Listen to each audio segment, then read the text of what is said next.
We should be standing for the free speech rights of everybody, including those we disagree with, including those we vehemently disagree with. Following the murder of Charlie Kirk and the backlash against Jimmy Kimmel, free speech is at the forefront. We have a robust discussion about civil discourse through the lens of Christian teaching. The Catholic Church has been entrusted with this mission because Jesus told us to do it. We take you to New York City to visit a unique prison ministry transforming lives behind and beyond prison walls. We continue our Catholic Hub series, looking at rich Catholic life in communities around the country. Today, we head to Phoenix, Arizona. This is just, it is breathtaking. And Catholic actor David Henrie tells us about his new travel program focusing on the sacred places of Italy. EWTN News in Depth starts now.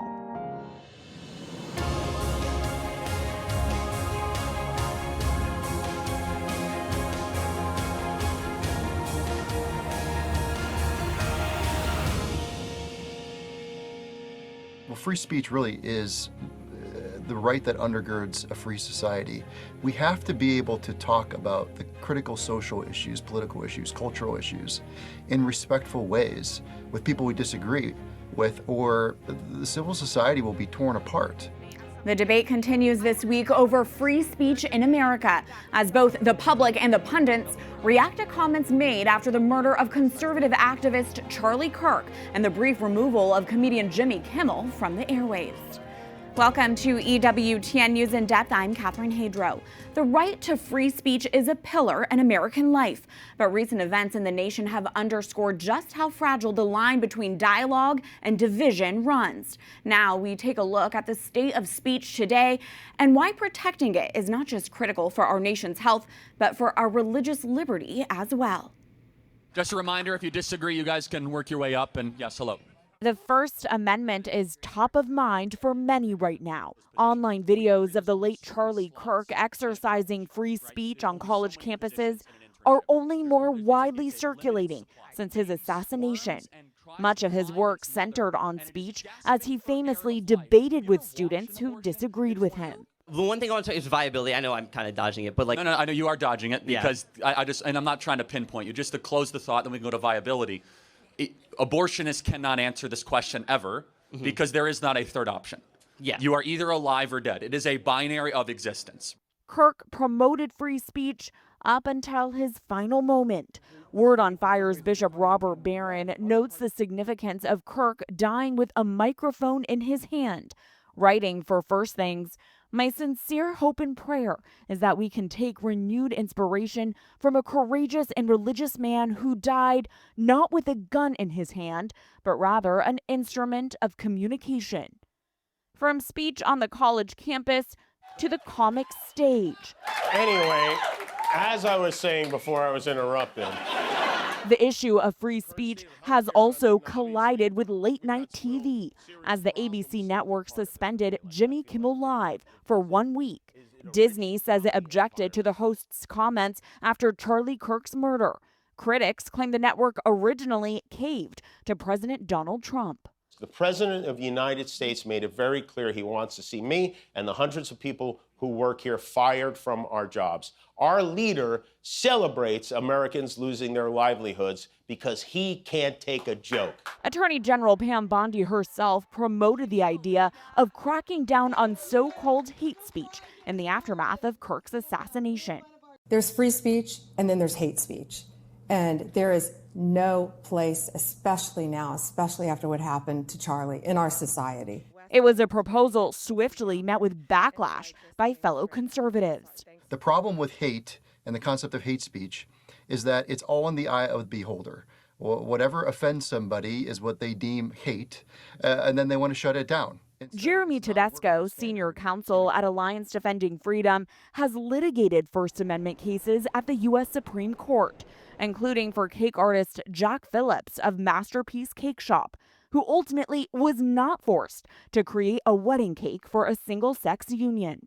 from a free speech perspective, the government can't force you to create speech you disagree with, and that includes custom artwork like Jack Phillips did in the Masterpiece Cake Shop case. When you have laws that are written as broadly as some of these hate speech and other kind of very vague laws, they can be used to try to shut down people's views in the public square that people just don't like. When it comes to the topic of speech, the Catholic Church teaches just because it's legal does not mean it's always moral.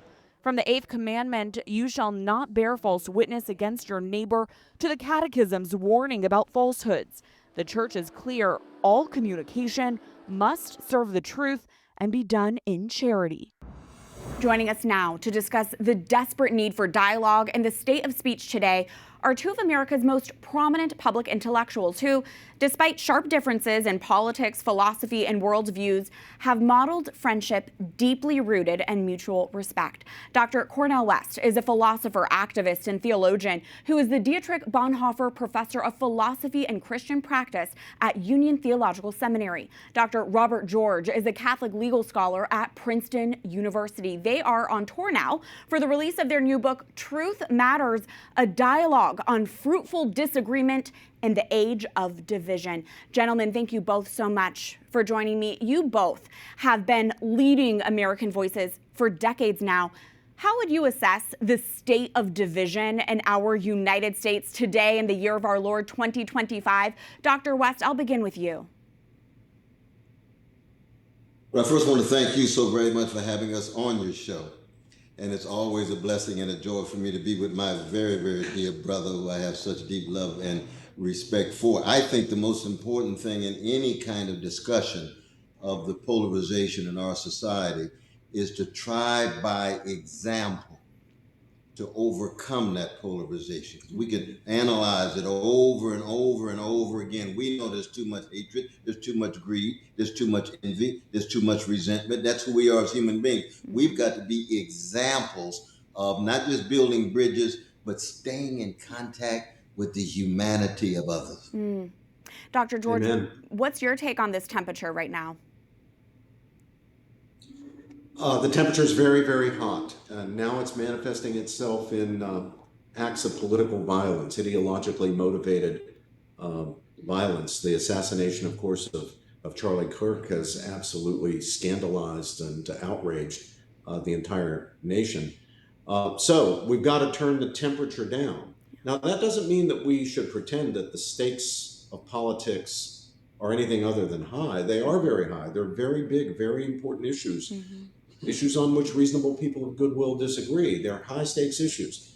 But we can engage each other on high stakes issues without turning the temperature up to the point where we begin to treat each other not as civic friends with whom we happen to disagree, using the normal democratic processes to resolve our disagreements, but as enemies to be defeated and indeed even to be destroyed. And that's where what Brother Cornel just said comes in so importantly. We need role models. We need people who will stand up and be recognized as being willing to enter into fruitful dialogue with people despite their disagreements. The title of your new book together is Truth Matters. But doesn't that hit on the exact issue at play here? I mean, it seems we cannot even agree on what truth is. Pontius Pilate's famous line, "What is truth?" comes to mind. And if we cannot agree on truth, how can we even have a starting point for a conversation? Well, I think the first move is to put an accent on humility. Yeah.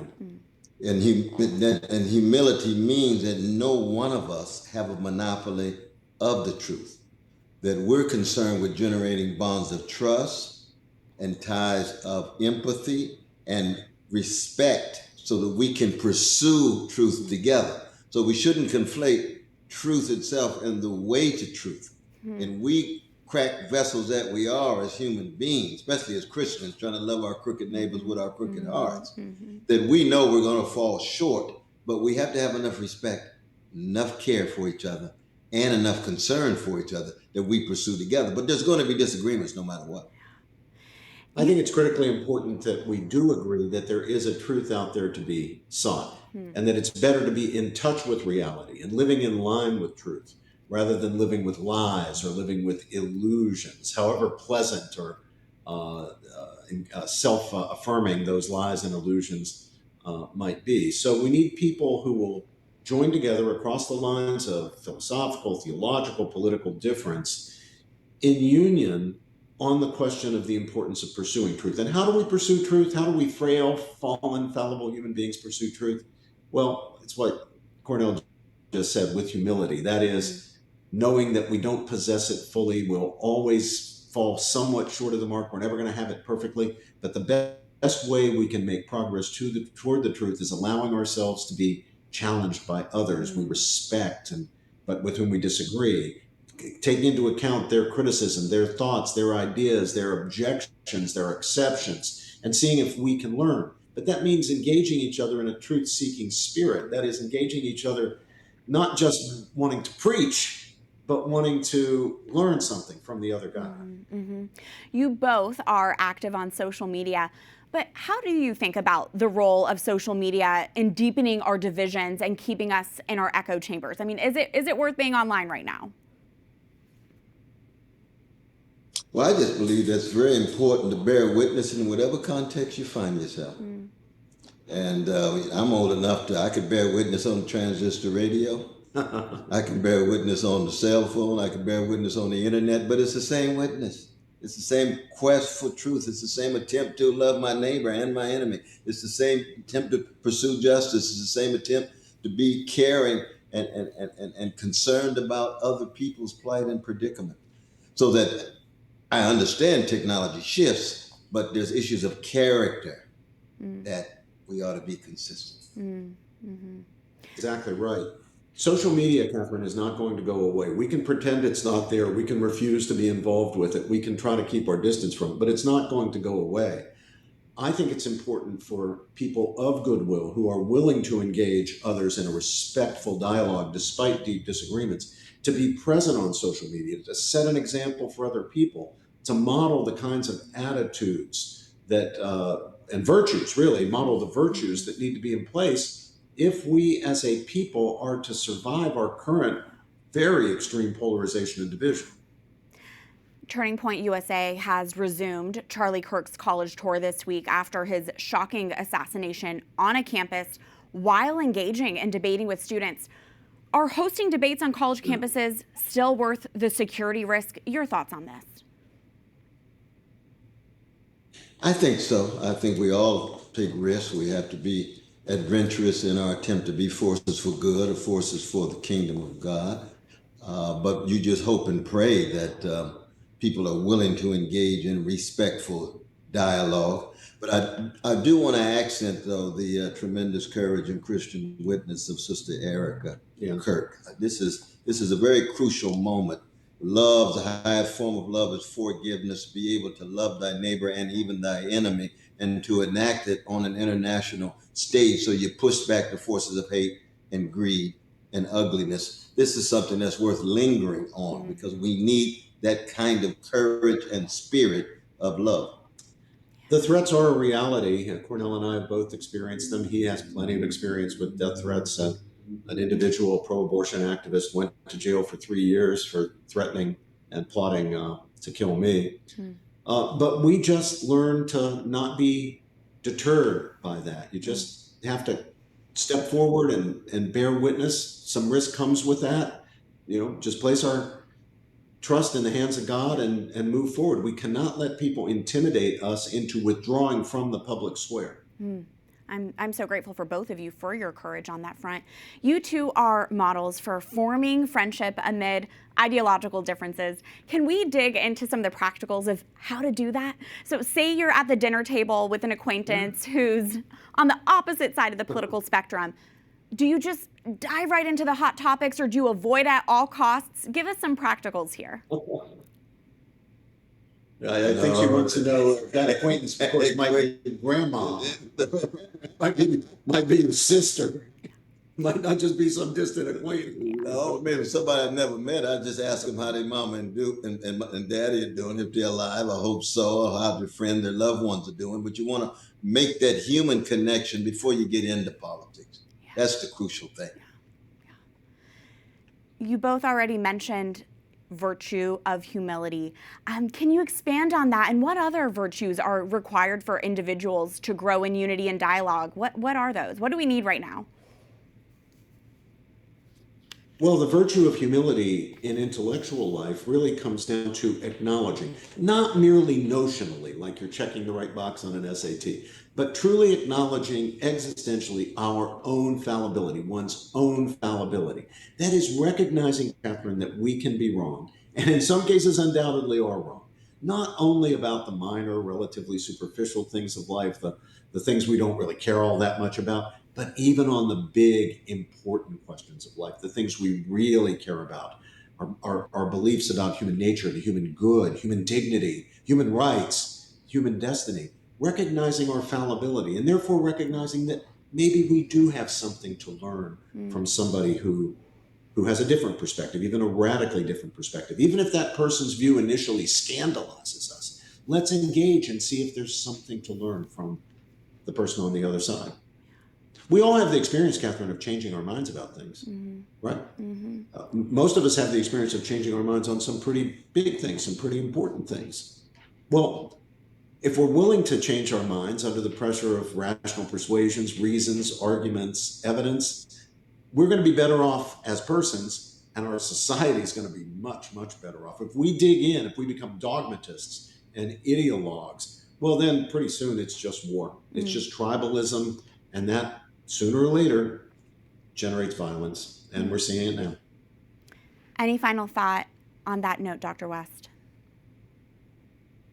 No, I think that Brother Robbie is hitting the nail on the head. I think in the end, especially as Christians, that we are called to be in the world and not of it. I think of the grand example of St. Francis of Assisi, for example. How do we incorporate that spirit of mustering the courage to love, to serve, to try to enable others, and to empty ourselves in such a way that we leave the world just a little bit better than we found. No, we ourselves do have role models. We in the Catholic tradition, of course, have our saints, but there are heroes, across the board. Who do you find inspiring? Fannie Lou Hamer, right? People like that. Dorothy Day, St. John Paul, Pope John Paul II. These are people who've modeled for us the virtues that it's important for us to acquire. So we can draw on the inspiration we have from them. We can try to enact what we have seen them enact. Yeah. And I think that's the way forward. Well, I'm so grateful for your model of friendship and your witness. I pray this helps bring healing to us that is much needed. Dr. West, Dr. George, thank you so much. Oh, thank you. We thank you, dear sister. God bless you. Thank you. Now, an update to a story we brought you last week about a platform where millions of Americans are trying to practice a form of free speech. President Trump has officially approved a deal that would put the ownership of TikTok into the hands of U.S. investors, saving the popular social media app from going dark. Trump signed the executive order approving the deal in the Oval Office Thursday evening. TikTok will become a joint venture owned by several high-powered American investors hand-selected by Trump, many of whom have business or political ties to him. ByteDance, the Chinese parent company of TikTok, will still own 1/5 of the app. The new deal is meant to ease concerns over Beijing's access to users' data. It is still unclear whether Chinese President Xi Jinping has also officially signed off on the framework. We're just getting started. There is much more ahead on this edition of EWTN News in Depth. That each person is created in the likeness and image of God and has a fundamental dignity and worth despite what you've done and what you failed to do. Seeking mercy, grace, and a second chance for those who have committed crimes. We'll tell you about a prison ministry which continues to serve well after inmates return to their communities. If people are looking for a sign of the Holy Spirit at work, of Christ really alive in His church, the Diocese of Phoenix is a great example of that. And what makes a faith community alive and vibrant? We go to Arizona to find out in our next installment of our Catholic Hub series.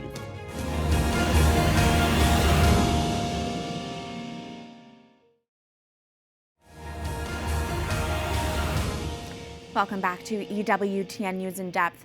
Much has been said and written this past week about an extraordinary moment at the Charlie Kirk Memorial last Sunday in Arizona. The strength it must have taken for his grieving widow to publicly forgive the shooter who killed her husband. That young man, I forgive him.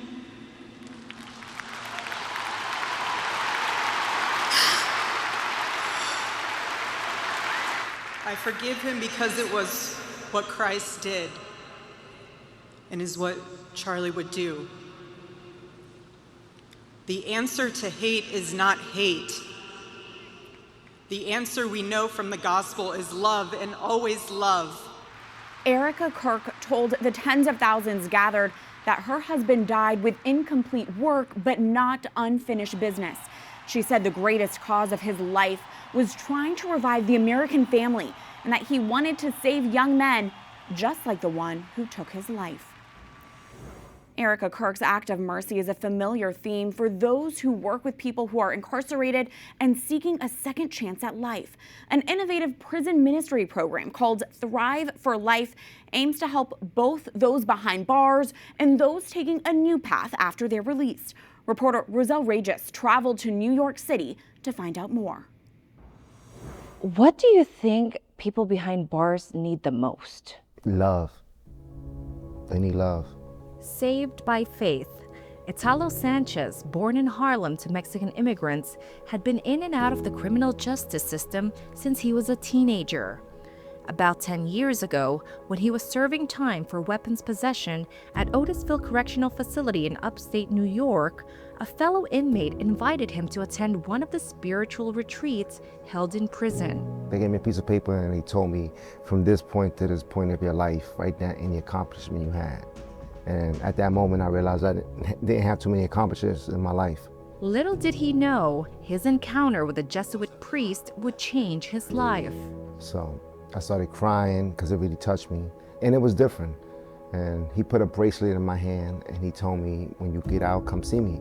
That priest was Father Zach Prasuti, current Catholic chaplain at Rikers Island Prison and founder of Thrive for Life Prison Project. I have to say that the people's lives that I encountered behind the walls changed my life.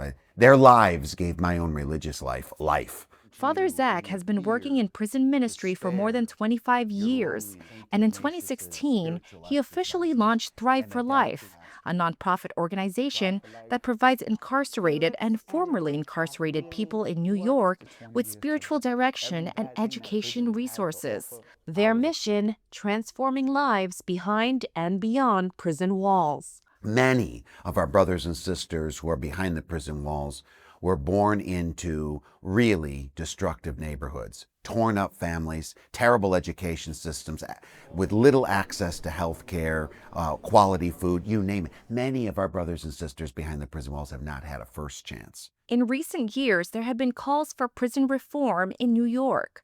With a recidivism rate of 43%, New York is among states with higher rates of reoffending, with a recent study showing a 19% return to custody within 3 years. While Father Zach gives a nod to the reform, he believes in a more holistic approach of care that aims for the successful and permanent re-entry of people returning from prison. Purpose, education, employment, housing. These are the ingredients that make up the holistic suite of services that is our community. And that's how you can measure flourishment. Behind prison walls, Father Zach and a team of mentors offer spiritual support for inmates in 6 correctional facilities around New York, including Otisville, Sing Sing Correctional Facility, and the Manhattan Detention Complex. Being able to go in these spaces where so many people aren't able to go and really be able to encounter the people who are, Jesus in the society. Just like you said, when I was in prison, you visited me, and being able to do that is a constant blessing and privilege. Those incarcerated are able to participate in Holy Mass, confessions, and the spiritual exercises of St. Ignatius of Loyola. Beyond prison walls, Thrive for Life has what they call houses of study. One of them is Abraham House in the Bronx. where up to 30 formerly incarcerated men can live and get the support they need in life after prison, whether it's certain workforce training or education. Inside, you'll find a familiar face. Sanchez has reunited with Father Zach after being released from jail more than a decade ago and has been working for Thrive for Life since then. Sanchez accompanies residents through their re-entry journeys as a community outreach supervisor and oversees the only food pantry run entirely by justice-impacted individuals in New York City. Sanchez said his life has come full circle, and he's seen changes in many residents as well. When they start getting that field, that love, they start coming to services, they start meeting different people, start networking it, they start to open up. In 2019, Ignacio House in East Harlem opened up, housing up to 15 formerly incarcerated men who are on scholarship at partnering universities to continue their higher education. And just earlier this year, another house of study called the Joseph House opened up in Milwaukee, Wisconsin, a former convent ready to take in 12 resident scholars. Overall, the houses of study boast a 1% recidivism rate for the almost 40 total residents who went through it. They come here to take classes with this community, and they know they're entering a classroom where there are formerly incarcerated men, justice-impacted families, and people all over. And I think there is a lot of beauty on that, and it's what I think at the end helps our residents to move forward in their own flourishing. Father Zach hopes to continue expanding this continuity of care to accompany and help those who are most isolated and often forgotten. We're ready to accompany you. We're ready to be with you. We're ready to journey with you in your life's dreams and aspirations. Roselle Reyes, EWTN News in Depth. If you would like to find out more about the Thrive for Life prison ministry program, transforming lives behind and beyond prison walls, go to this website, thriveforlife.org. News headlines are next in the Week in Review. Reaction following the Trump Justice Department's indictment of former FBI Director James Comey. Does Tylenol cause autism? And a big controversy in the Archdiocese of Chicago. Should a pro-abortion senator be given a major Catholic award? We'll be right back.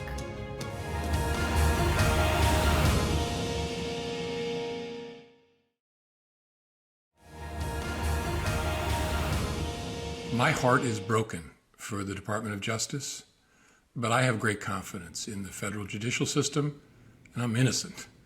So let's have a trial.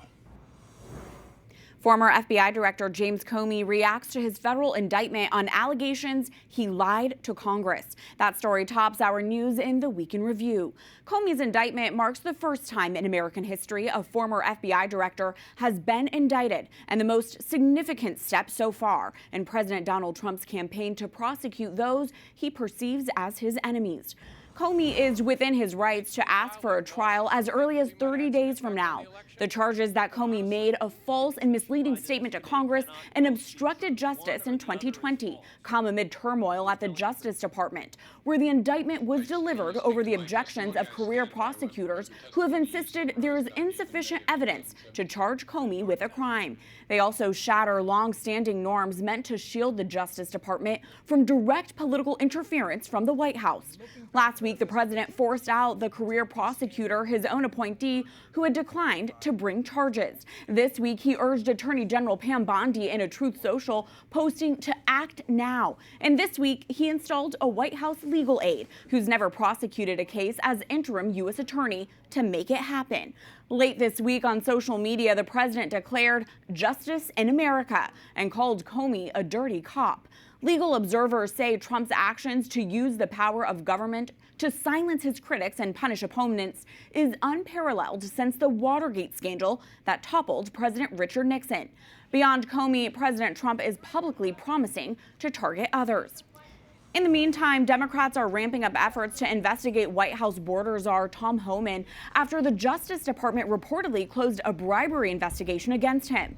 Last year, during the presidential campaign, FBI undercover agents posing as business executives filmed Homan allegedly accepting a paper bag filled with $50,000 after he indicated to them he could help them with future federal contracts if he became the nation's top immigration official in a second Trump term.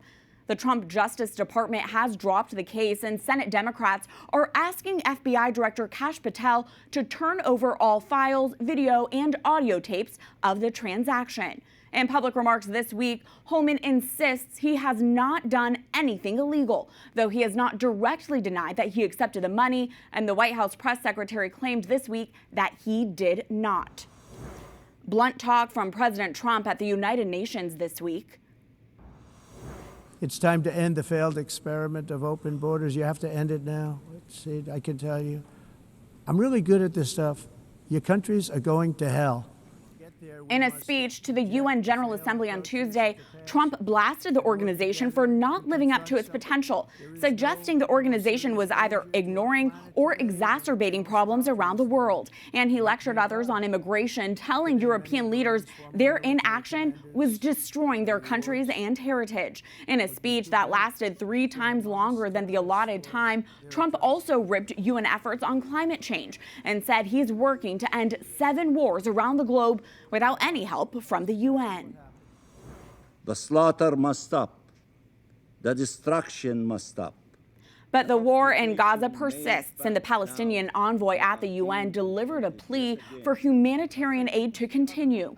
He made his remarks as several nations announced or confirmed their recognition of a Palestinian state in defiance of Israel and the United States. Those nations include France, the United Kingdom, Canada, and Australia. For his part, Israeli Prime Minister Benjamin Netanyahu told the UN on Friday that Israel must finish the job against Hamas in Gaza, giving a defiant speech despite growing international isolation over his refusal to end the war. In an extraordinary scene of protest, a majority of state delegations walked out as Netanyahu began his address.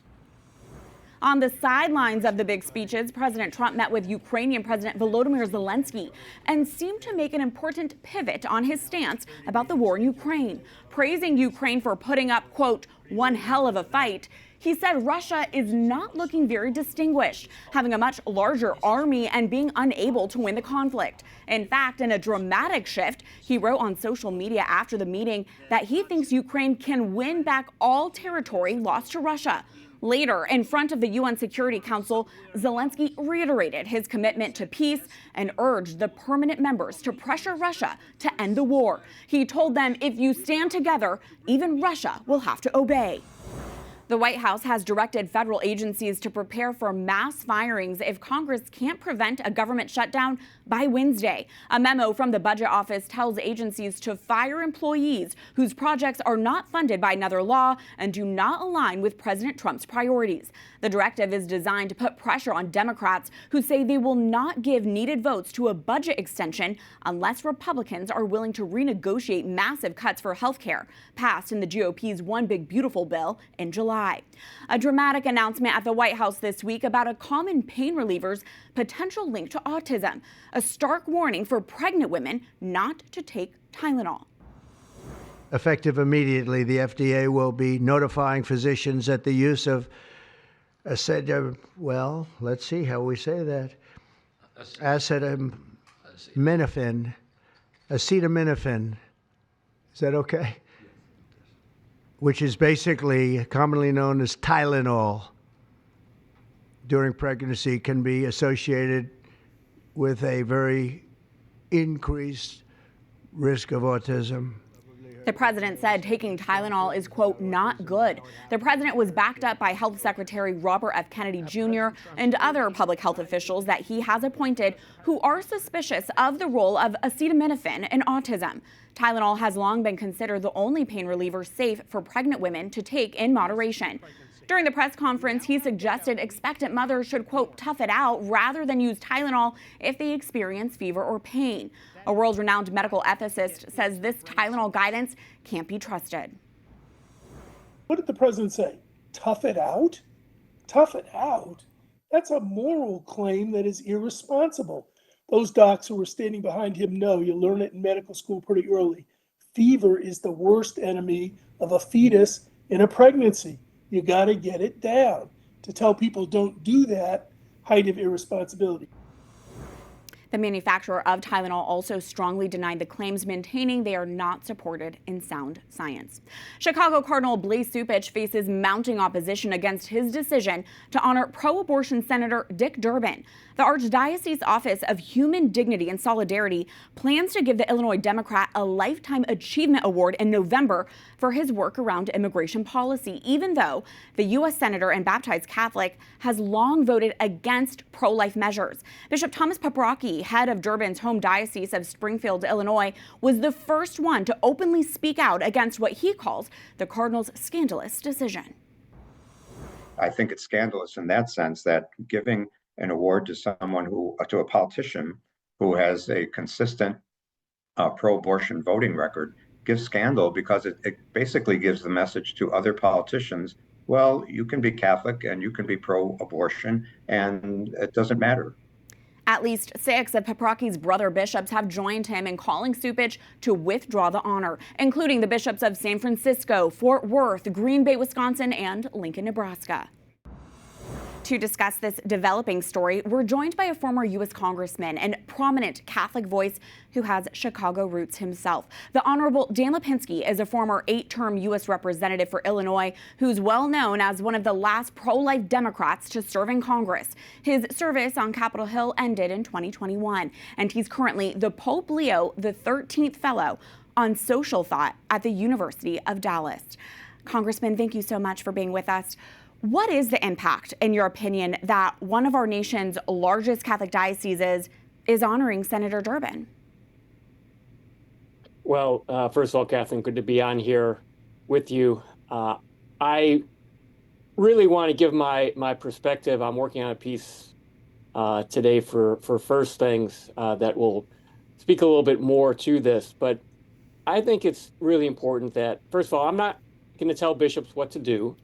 But I'd like to give my perspective, offer my perspective, hopefully be helpful, because it does concern me, having been in Congress for 16 years and gone through, some of these issues, especially 2010, the Affordable Care Act, the abortion funding in that bill.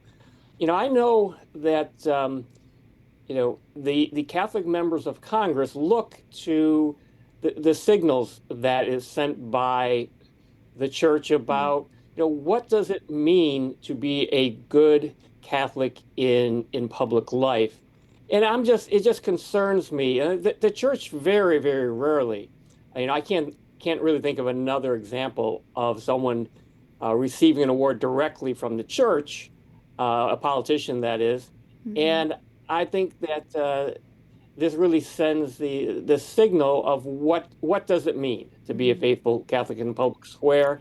And so it does concern me a bit. And I think maybe the church in general just should not ever go down this road with anybody.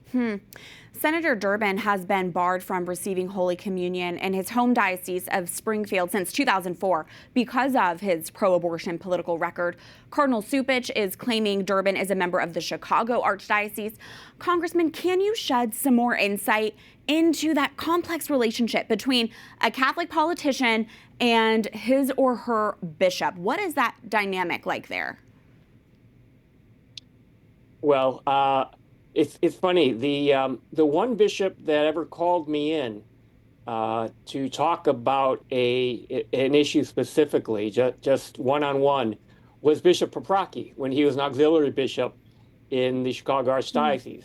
And I think he had heard about my position at that time. I did not support a comprehensive immigration reform bill. And he called me in to talk to me about, understand my position, talk to me about the church's position, and we had a very good conversation on that. I mean, I think that's very important that bishops do that. I mean, that's their responsibility to their flock, not just for public policy purposes, but also for they're responsible first and foremost for the souls of all of their flock. And I also spoke with Cardinal George a number of times, but the one time is sort of specifically on an issue that Bishop wanted to talk to me about, it was Bishop Paprocki. That's fascinating. And to hear, just to have that kind of one-on-one relationship that you both could communicate. A huge part of your political legacy, of course, is that you are seen as the last reliable pro-life Democrat in Congress.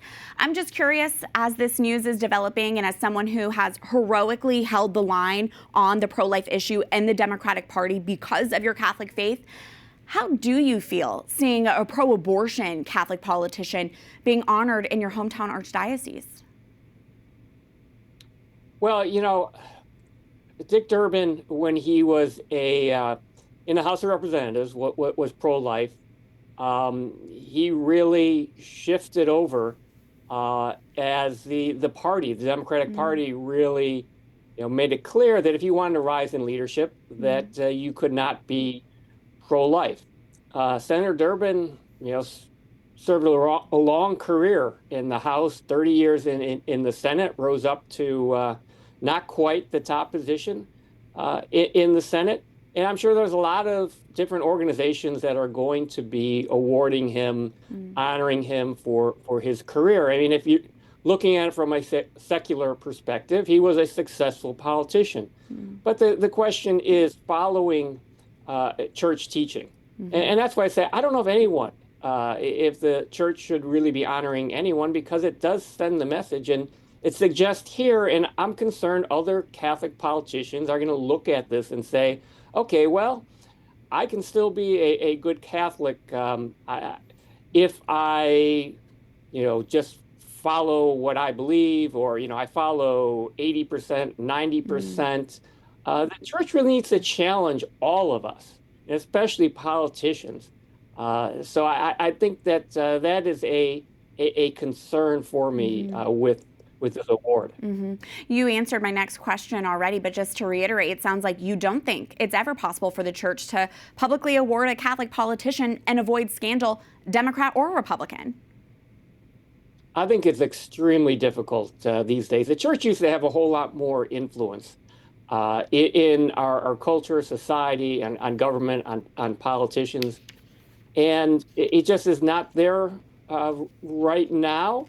And I think that, this really is not helpful to that. The church needs to be a clear witness and needs to let Catholics know, especially in public life, that they also need to be a clear witness and choose their Catholic faith over their political party. And this is something I've talked about a lot, that we need to be Catholic first. And partisanship right now seems to, be first for so many politicians, which is very, very troubling, very, very problematic. And the church cannot send the message that that's okay. The Honorable Dan Lipinski, thank you as always for your insight. Thank you. Camp Mystic in Texas Hill Country will partially reopen next summer. This announcement comes just months after devastating floods hit the Christian girls camp, killing 27 young campers and counselors. Owners made the announcement on Monday. Numerous projects are underway to rebuild the camp ahead of its reopening, including a memorial dedicated to those who died. Leaders will move cabins away from the dangerous Guadalupe River floodplains and implement other safety protocols now required under Texas law.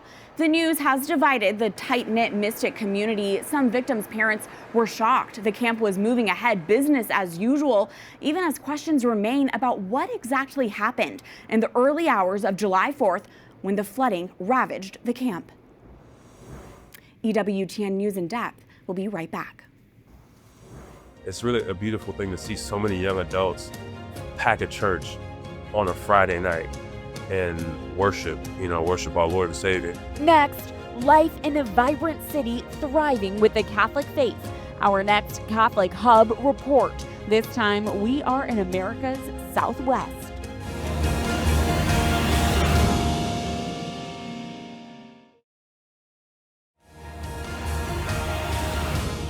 Phoenix, Arizona, the fifth largest city in the U.S., is known for sunny weather and a booming tech hub.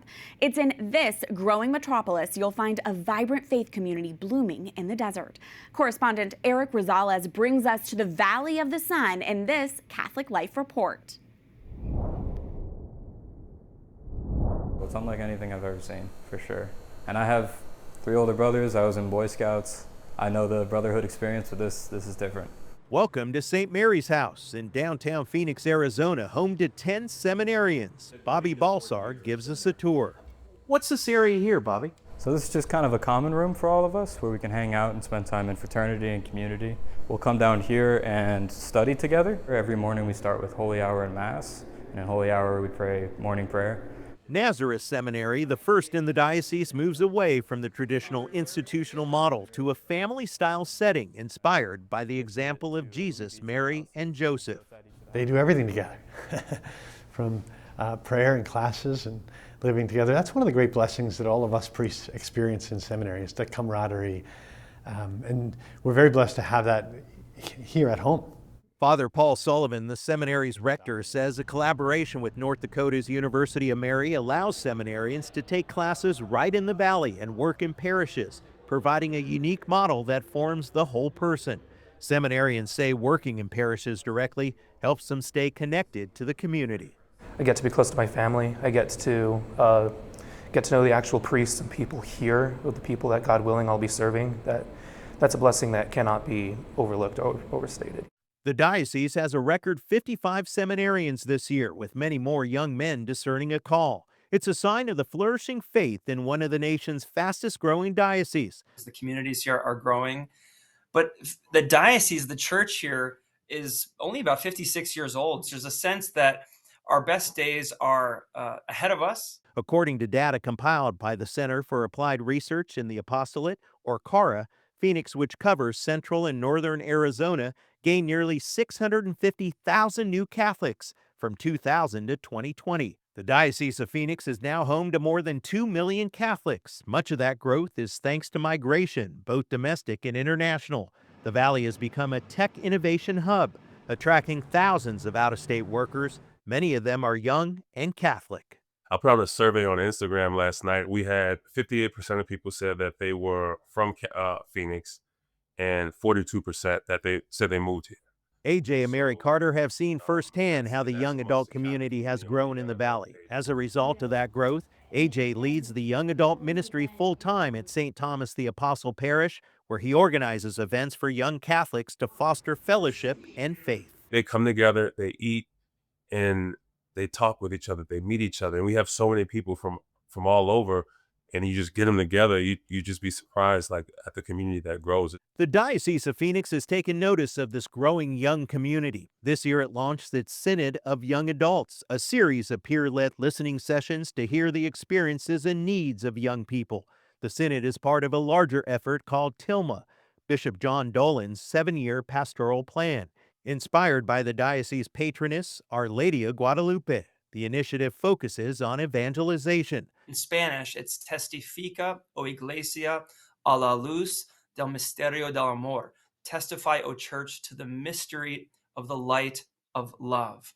So that's a summary of evangelization. It's giving witness by word and example to the light, to the illumination, to the warmth of the mystery of God's love for us revealed in Christ. According to Father John Muir, Victor General for the diocese, TILMA emphasizes the special role of the Latino community. There's a style of evangelization which Our Lady of Guadalupe embodies, and that's embodied in our Latino communities, which is, I would say, bringing together the head and the heart, bringing together communities, understanding that the gospel speaks to the whole person. As a lifelong Arizonian, Mary Carter says Hispanic Catholics are carrying on the faith passed down through generations.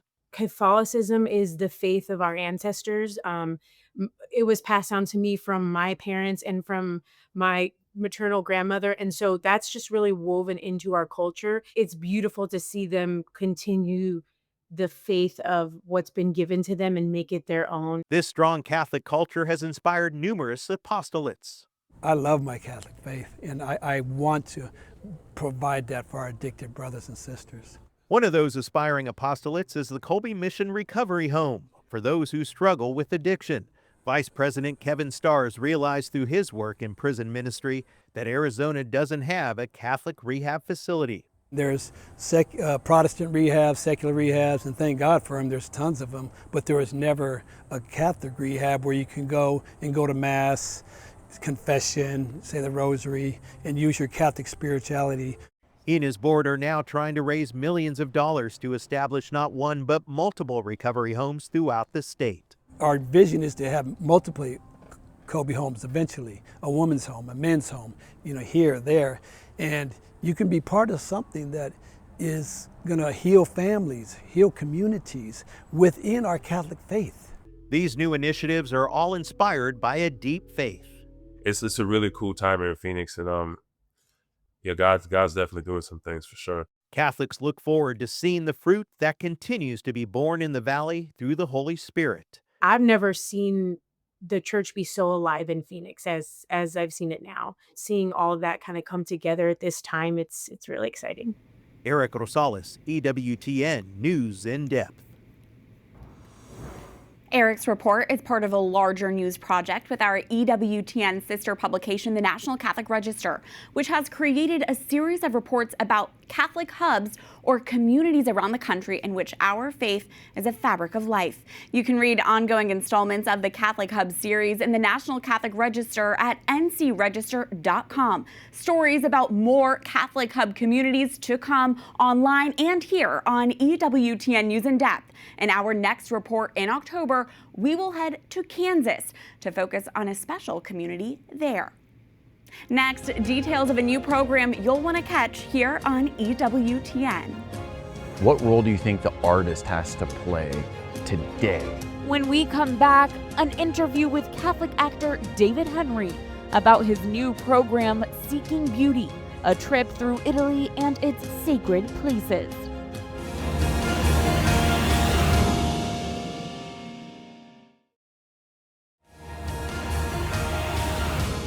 Have you ever wanted to explore the sacred sights, sounds, and beauty of Italy? Well, a new series from EWTN Studios called Seeking Beauty will bring you there, and you won't even need to book a plane ticket. Thanks to the help of Catholic actor, director, and producer David Henrie.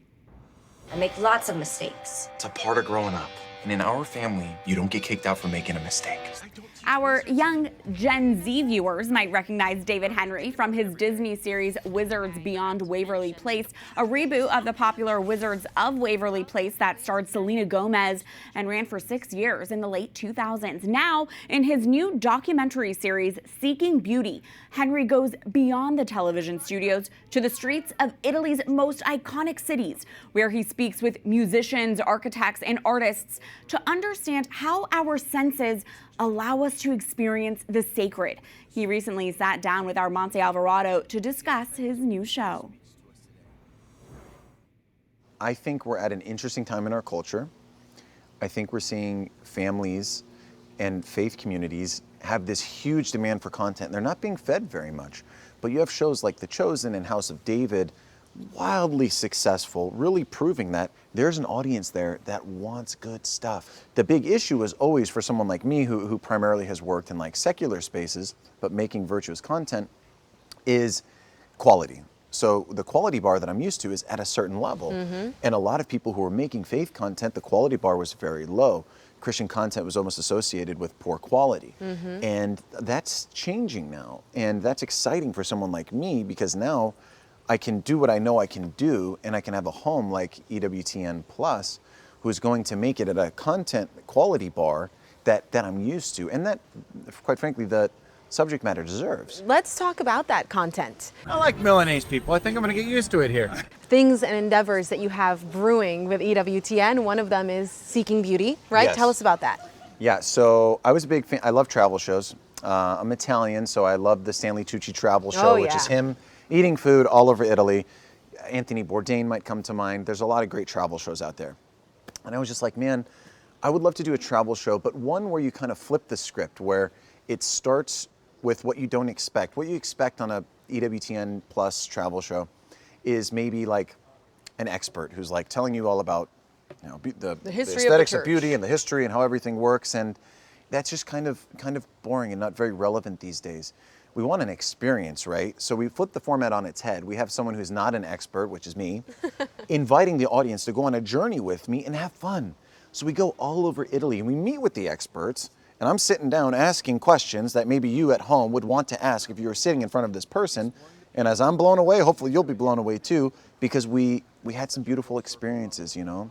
And the common theme was always that beauty has a capital B, that beauty is ultimately the language of the divine and a reflection of God. If you look at all the things that he's made, you know, it's like you see a beauty there. Your, relationship with Christ obviously comes through very easily. You Oh, are thank you. on fire about the faith. You talk about it with great, genuine interest in furthering your walk. Yep. What sustains that? Is there something particular, a devotion, your prayer life? Obviously, your marriage. You can't say your marriage because that's what's going to get you to heaven. That is the, but yes, that's the pinnacle there for you. That's the foundation. You know, for me, it was like, I just think, I always had a desire for excellence and for greatness. And before I was Catholic, though, it just didn't have a path. It didn't have direction. It was just kind of a spread, and things would fizzle out, and my end was very material. And once I became Catholic, suddenly there's direction. I can see how you can find God here.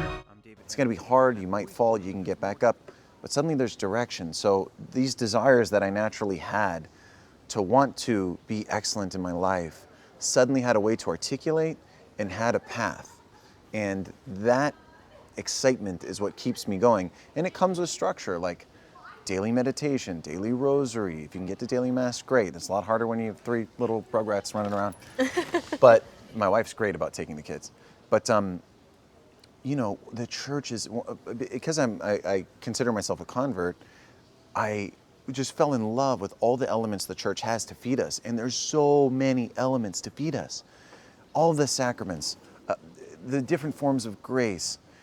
We have so many weapons at our disposal that, to me, I'm just like, if I'm not doing stuff every day, I'm not sharpening my soul, and I'm not growing. You know, the church is like an elevator. You're either going up or down.